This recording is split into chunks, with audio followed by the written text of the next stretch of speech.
A grieving widower hired her only to cook for his 5 boys, until one stormy night. The pump handle was cold enough that morning to pull the heat right out of my palm. I remember that because I stood there working it long after the trough was full, just standing, the water running over the edge and soaking into the dirt, and I was looking at nothing, the way you do when you've been looking at nothing so long it starts to feel like looking at something.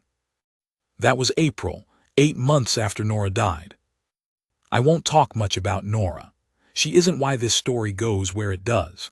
But you need to understand what those 8 months were, what the house was, what I was, before any of the rest of it makes sense. 5 boys, Caleb was 15, then Milo 13. Then the twins, Hank and Denny, who were 9, Denny with the bad ear from the fever he'd had at 3, Hank with the scar on his chin from a fall off the fence he'd taken the summer before and refused to cry about. Then the youngest, Reuben, 7 years old and still sleeping with a stuffed rabbit that Nora had sewn him before he was born, and nobody said a word about it. Not me, not the older boys. You don't take that from a child. So, 5 boys, me. A cattle ranch in the high plains of eastern Colorado, 4 miles from the nearest town, which was Alderton, which barely deserved the name, a general store, a feed yard, a church nobody kept up, and a saloon that kept itself up just fine. I want to be honest about what I was in those 8 months. I kept us alive. I can say that.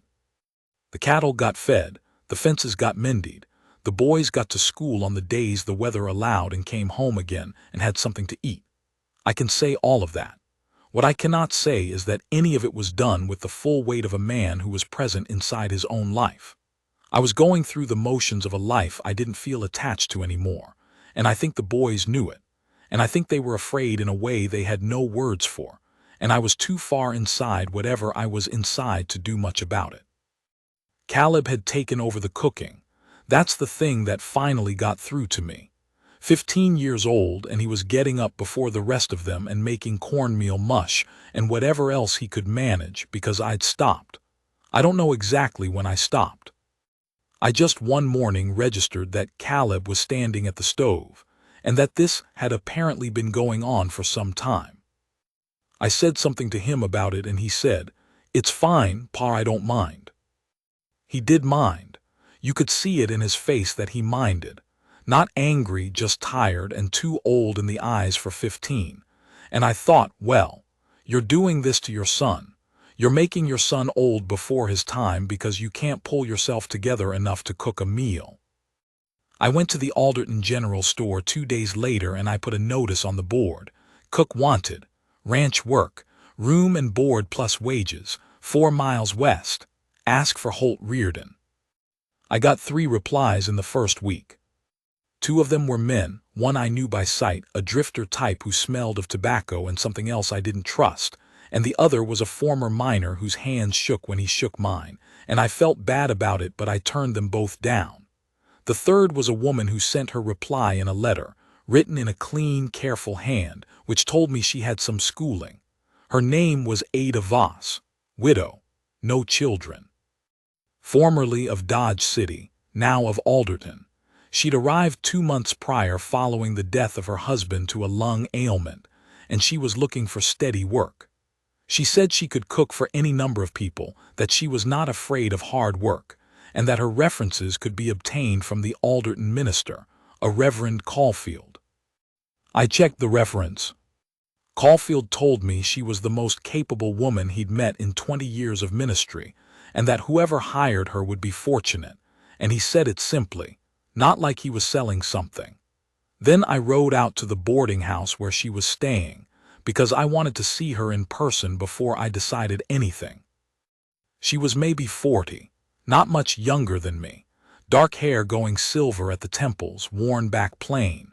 She was sitting at a table by the boarding house window when the landlady brought me in, and she stood up in a way that wasn't nervous, wasn't performing any particular welcome either, just stood up, met my eyes, waited.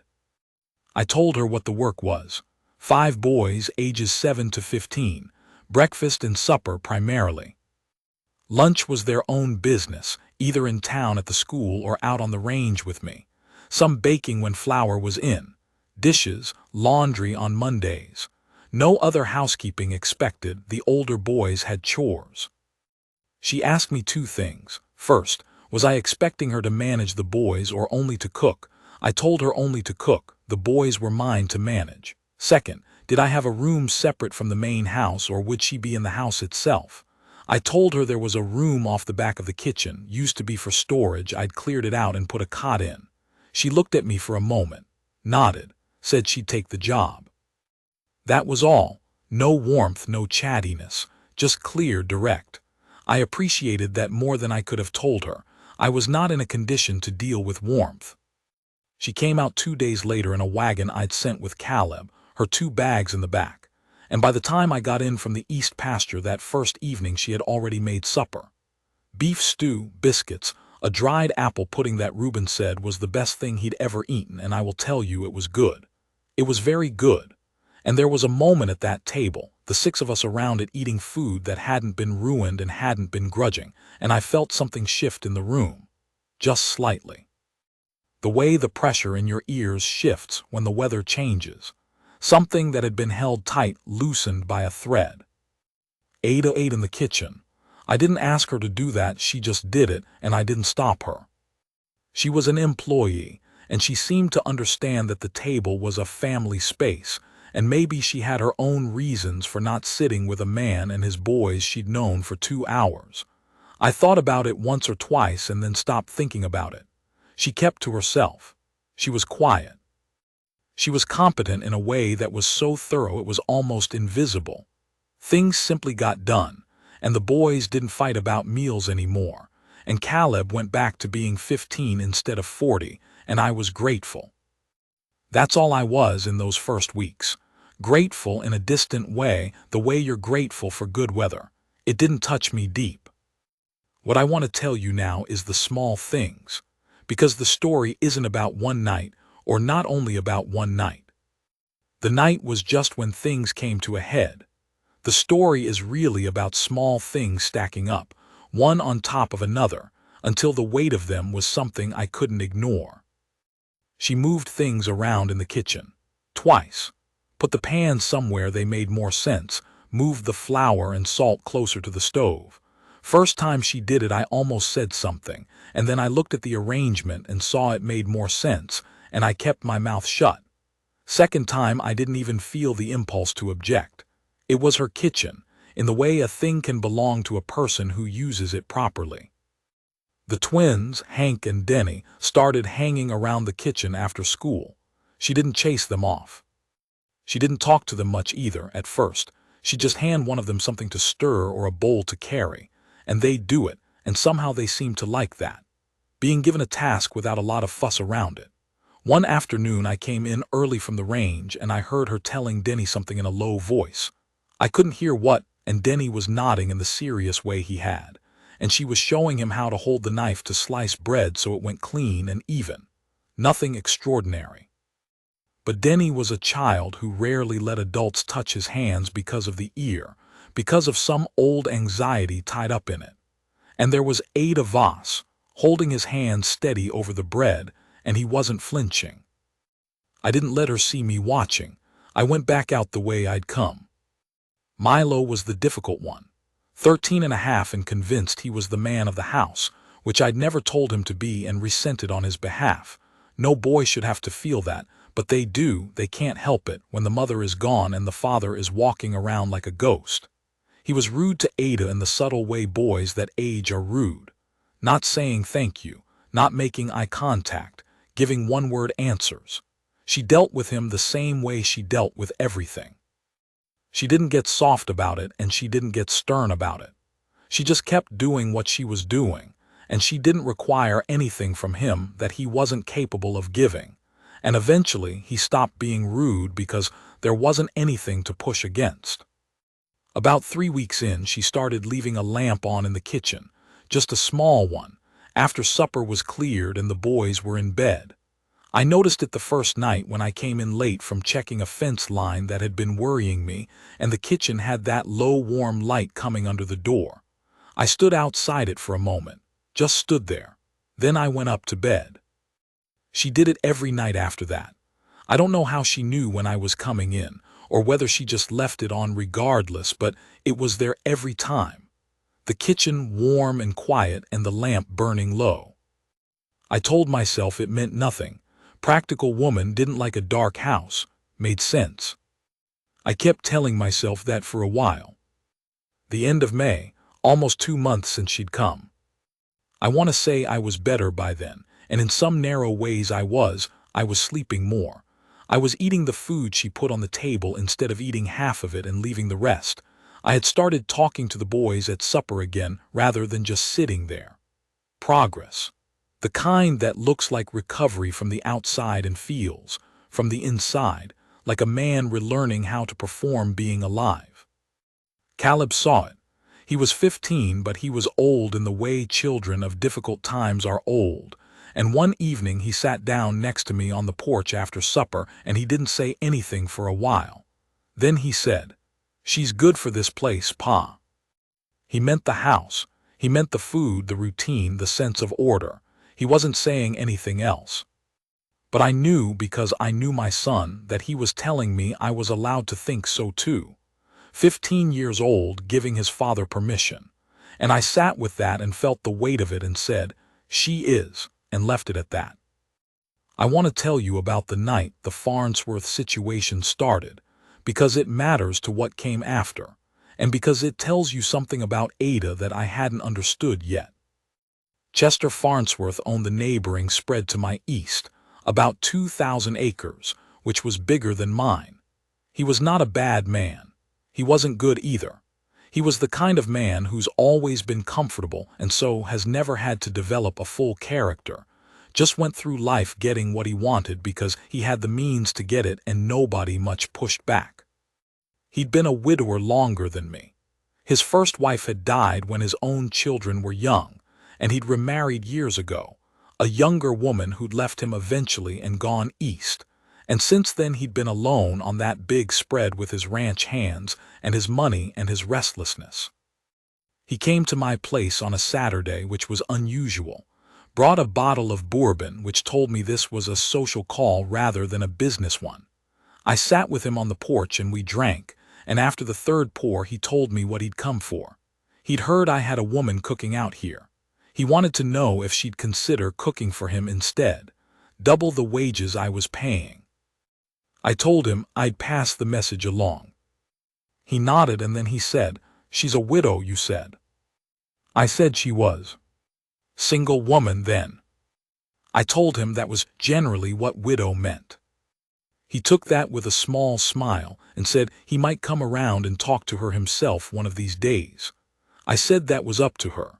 He left on that, and I sat there on the porch after his wagon had gone and turned the bourbon glass in my hand for a while without drinking any more of it. I told Ada about his offer that evening. Straight, no editorializing. Told her the money he'd named. It was a fair offer, fairer than mine, and she had no obligation to me beyond the arrangement we'd made, and arrangements could be unmade. She was at the sink. She kept her back to me while I talked. When I was done, she didn't turn around right away. Then she turned around and looked at me in that direct way she had, and she said, "I'm not interested in working for Chester Farnsworth, and I'm not interested in his wages, unless you're looking to end our arrangement." I said I wasn't. She said, "Then that's settled." She turned back to the sink. I stood there a moment, feeling, I don't know exactly what I felt. Something warm had moved through me, and I didn't know what to do with it, so I went out to the barn and I didn't think about it directly for several days. Farnsworth came around on a Wednesday after that, late afternoon. I wasn't there. I was out on the range with Caleb and Milo, moving cattle. He came to the door and Ada answered it. I don't know exactly what was said. What I know is what Ada told me that evening, matter of fact, like she was reporting on the weather. Farnsworth had come by. She told him she wasn't available for hire. He'd suggested perhaps she was lonely and might enjoy some company, and she told him that she was not, and would he please not come around again uninvited. I asked her if he'd given her any trouble. She said nothing I couldn't handle. And I believed her because I'd never seen anything she couldn't handle, but it sat in me uneasily. A man like Farnsworth, with a big spread and a sense that things ought to go his way.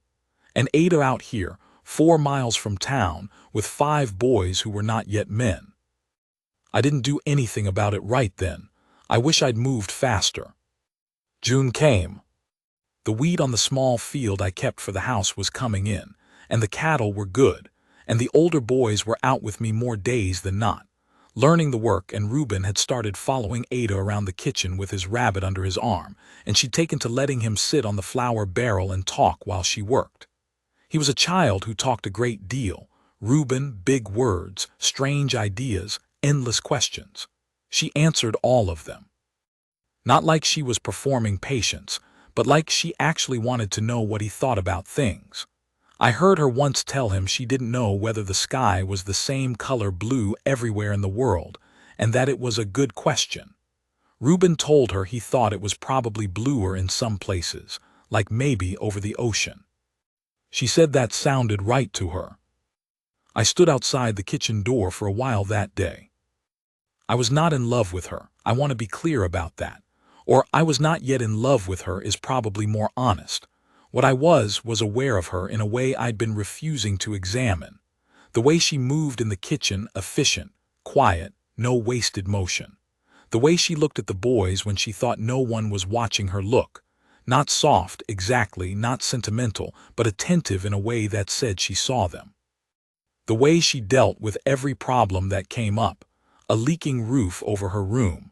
A cut on Denny's hand. A dispute between the twins that turned physical, with the same level, unhurried competence. Like nothing was a crisis because every crisis could be handled by the person willing to handle it.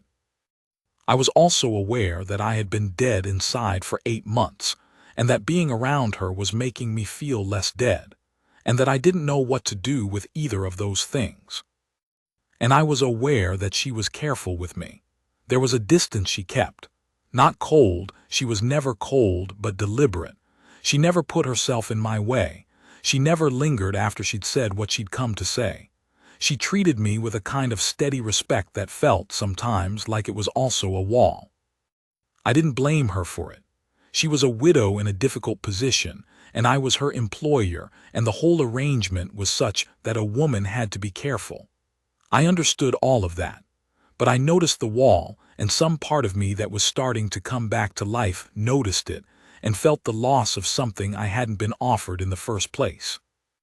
I should tell you about the night with Farnsworth before I tell you about the storm, because those two things are tied together, and you need the one to understand the other. 3rd week of June. I was in Alderton for supplies, had been gone since early morning, and I was later getting back than I'd planned. The wagon wheel had gone soft and I'd had to deal with that, and by the time I was heading home, it was past supper. The boys would have eaten. Ada would have fed them. I was thinking about nothing but getting the horses in and my boots off. I was a 1/4 mile from the house when I saw the second horse at my fence, Farnsworth's roan. I recognized it even in the low light. What I felt when I saw that horse, I'll try to describe it accurately. It wasn't quite anger, not at first. It was something colder and more alert, the way you feel when something's wrong that you don't yet have a name for. I came up the lane fast and I was off the wagon before it stopped rolling. The front door was open. I went in and I heard voices in the kitchen, and I heard Ada's voice, and it was the same as always, level, unhurried, clear. And I walked in, and Farnsworth was sitting at my kitchen table with a glass that he hadn't poured himself. He'd brought the bottle. Ada was standing at the stove with her back to him, and the set of her shoulders told me exactly how long he'd been there and how much she'd wanted him gone. He looked up at me and said, "Reardon, glad you're back. Came to talk to you about the east fence line." And that was a lie, and we both knew it because there was no matter pending between us about a fence line. I told him the fence line conversation could wait until a proper hour, on a proper day, and that he was welcome to leave. He didn't move right away. He looked at Ada. Then he looked at me. Then something in his face settled into the calculation of a man deciding whether to push, and he decided not to, and he picked up his bottle and went. I stood in the kitchen after he'd gone. Ada still had her back to me. The pot on the stove was already clean. She'd been standing there to have something to do with herself that wasn't looking at him. She turned around after a moment and her face was composed, the way it always was, and she said, "Your supper's in the oven. Boys are in bed." I said, "He give you any trouble?" She said, "Not the kind you're thinking." A pause. "He came in uninvited, said he'd wait for you. I told him you might be quite late and he said he didn't mind." The distance in her voice when she said that. Something there, behind the composure. I said, "I'll speak to him." She said, "You don't have to on my account." I said, "I know I don't have to." She looked at me then. First time in a while she'd really looked at me, not the professional glance of someone reporting information, but something more direct and less guarded. It lasted only a moment. Then she said good night and went to her room, and I stood in the kitchen and ate my supper cold and thought about that look for longer than I should have. I did speak to Farnsworth. Rode over the next morning and spoke to him plainly, the way you do when you want there to be no misunderstanding. He had a certain amusement in his face, which told me he thought this was about a man protecting what was his in the old territorial way. I let him think it. What mattered was what I said, which was, "Don't come to my place without being invited, don't speak to my people without me present, and don't make me say this a third time." He said he understood. I believed him mostly. Men like Farnsworth respect a line drawn clearly, even if they'll test it occasionally just to keep themselves feeling like they have options. I rode home. The morning was clear, blue sky all the way to the horizon, and I found myself feeling something close to not anger anymore, not that cold, alert feeling. Something more like the way you feel when a thing that needed doing has been done, and you can set it down. So now we get to July, the 12th of July. I know the exact date because it was 2 days after what would have been my wedding anniversary. 15 years. I'd been married at 26 to a woman who was worth 10 of me and somehow wanted the one of me there was, and we'd had 15 years together, and then she was gone. The anniversary day itself I got through. I worked the whole day and I worked hard and the boys left me alone about it. Even Reuben seemed to understand, in the way small children sometimes understand things without being told. I got through the day and I thought, well, still here. 2 days later was the storm. It had been building since noon. That greenish light in the afternoon, that means something serious is coming. The air going still and then swinging into gusts, and then going still again. The cattle moving restless along the fence line. By supper it was dark in the west in a way that had nothing to do with the hour. And by the time the boys were in bed, the thunder was rolling steady, and the lightning was working across the sky in great long sheets. We got the horses in. Caleb helped me, and he was good about it, steady, not rattled. By the time we'd secured the barn and come back to the house, the rain had started. Not that thin preliminary rain, but the serious kind, sideways with the wind, and the thunder was close enough now to rattle the window glass. I got Caleb in. Checked on the younger boys, twins asleep, impossibly. Milo reading under his blanket with a lamp. Reuben sitting up in bed with his rabbit looking at the window, not crying, just watching. I sat with Reuben for a while. Told him what the storm was doing and what it wasn't going to do. Told him the house was solid and the barn was solid and we were all right. He kept watching the window. He said, "Mama used to sit with me in storms." I said, "I know." He put his head against my arm and I put my arm around him, and we sat like that while the storm banged around outside. And after a while, his breathing slowed and I got him laid down and tucked in, and I stood up and stood in the doorway of his room for a moment with the thunder coming hard and near. And something cracked open in my chest that I hadn't let crack in a very long time. I went downstairs. I didn't have a plan.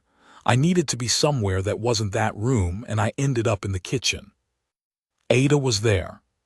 She was sitting at the table, not eating, not doing anything in particular. Just sitting with a cup of something, the lamp low, the storm against the windows. She looked up when I came in and she didn't seem surprised to see me, which was either because she'd heard me moving around upstairs or because she was a woman who wasn't often surprised by things. I sat down, not at the far end of the table, not making a statement, just the nearest chair. I didn't say anything. She didn't say anything. The storm hit the house in gusts and the lamp flame shuddered and steadied. After a while she said, "Was it the anniversary?" I looked at her. She was looking at her cup. I said, 2 days ago. She nodded. Let that sit. I said, how'd you know? She said, Caleb mentioned it a while back, not to me, to Milo. I happened to be nearby. Another stretch of quiet, thunder, then a long silence after it, then more. I said, I'm all right. She said, I know. Something in how she said it, not like she was agreeing to be polite, but like she knew the difference between a man who was saying I'm all right because he needed someone to believe it, and a man who was saying it because he was gauging how far from all right he actually was. She knew which one I was, and she wasn't going to pretend otherwise. I put my hands flat on the table, big hands, scarred across the knuckles from 25 years of ranch work. I looked at them. I said, I've been not right since she died. I know that. I know what it's looked like to the boys. She didn't say it was fine or that I'd done my best. She just listened. I said, Reuben said tonight she used to sit with him in storms. There it was. The thing I'd been carrying since I came out of his room. I said it, and it sat in the air between us, just sat there, and something about the way she didn't flinch from it, didn't rush to fill the space around it with comfort words, let me breathe for the first time in a long time. She said, after a moment, he remembered the right thing about her. I said she was good at that, knowing when to sit with a person and when to leave them alone. So are you, Ada said. I looked up at her. She was looking at me now, not at her cup, straight on. She said, you've been sitting with all 5 of them for 8 months. In all the ways that count, you've been right there. Even when you couldn't feel it yourself. I said, that's a kind thing to say. She said, it's not a kind thing, it's a true thing. I've been watching. Your boys are not damaged children. They're grieving children who still trust their father, and that's down to you. The lamp shuddered again. Rain was coming down so hard it sounded like gravel on the roof. I said, I don't know when it gets easier. She said, I don't either. Mine's been gone 2 years. I still reach for him sometimes, just habit, just the shape of a thought, expect him to answer. She turned the cup in her hands. But it does change. How it sits in you. The weight doesn't get smaller, but you grow around it. I didn't say anything to that. There wasn't anything to say. But I felt it land somewhere in me. Not as a comfort exactly, but as something true from someone who knew. We sat for a while. The storm was moving through, the thunder getting farther between. The rain was still hard, but the wildness was going out of it. She said, can I ask you something? I said she could. She said, when you hired me, you didn't want warmth, did you? From whoever you hired. You wanted competence and quiet and someone who wasn't going to ask anything of you. I said, is that a criticism? She said, no, I'm the same. When I took the job, I wasn't looking to be asked anything of either. Pause, then she said, I'm telling you because I think that's changed for me. And I'd rather say it plainly than have you figure it out some other way and not know what to do with it. I was very still. The kind of still that happens when you're not sure whether what you're hearing is what you think you're hearing. She was looking at me without flinching. She said, I'm not asking for anything. I want to be clear about that. You have 5 boys and a ranch and a grief that's not finished yet, and I've got my own life to account for. I'm not asking for anything you're not ready to give or that doesn't make sense to give. But I think you deserve to know that I've been glad to be here. Not just for the work. I've been glad of you specifically. And your boys. Outside, the thunder rolled once far off, and then there was only rain. I said, "Ada." She said, "You don't have to say anything." I said, "I know." And then, because there was no other true thing to say, "I've been glad of you too." She nodded, no performance around it, just received it the way she received everything, steadily, without requiring more than what was given. I should have reached across the table. I think she would have allowed it. But I wasn't ready, not quite, and she seemed to know it, and she didn't push. She got up after a while and put her cup in the sink, and she looked at me once more before she went, just looked, the lamp light on her face, her eyes level and kind, and then she went to her room. I sat in the kitchen for a long time after that. The rain quieted, the lamp burned. I sat there with my hands on the table, and I thought about what it felt like to be seen, actually seen, by someone who had no reason to see you particularly well, who owed you nothing beyond the work, who had looked at the hollow thing you'd become, and found something there worth saying was worth finding.